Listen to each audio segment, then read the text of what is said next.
performance of a team starts by understanding really what we're dealing with. Time and again, I observe leaders struggling with the performance of their group and the solutions they're applying not necessarily having an impact because they're misplaced. The starting point is to understand, am I dealing with a capability gap? Do I actually have the knowledge, the skills, or the experience in my group to achieve the standard of outcome that I need?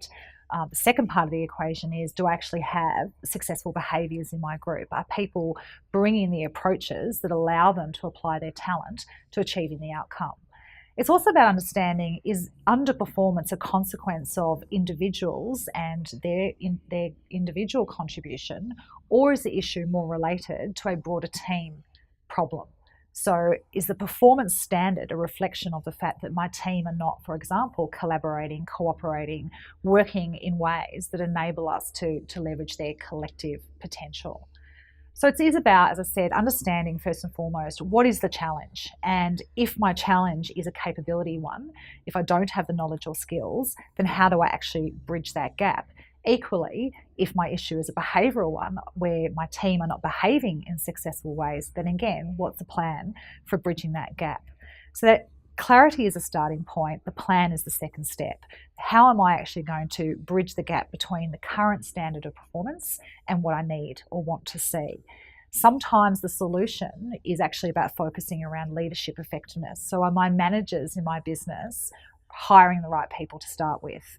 If we're making the right hiring decisions, are we then effectively managing the performance of people? Do they have the clarity, the coaching, the accountability that's going to influence their success?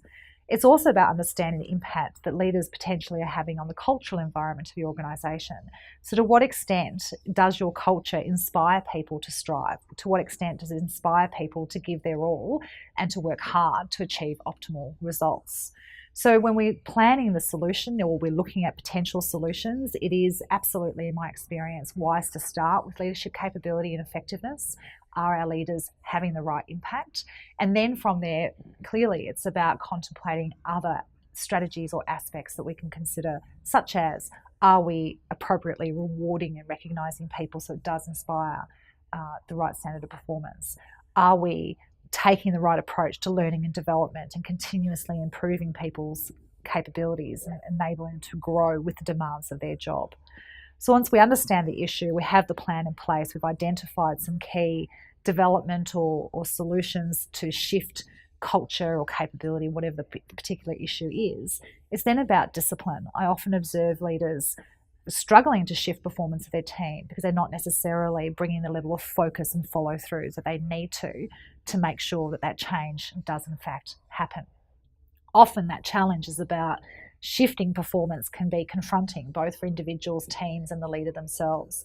So sometimes there's an issue of avoidance in terms of really driving through to tackle and address the issues that we need to. So to sum that up, it's about understand the issue, put the plan in place, and then drive through with discipline.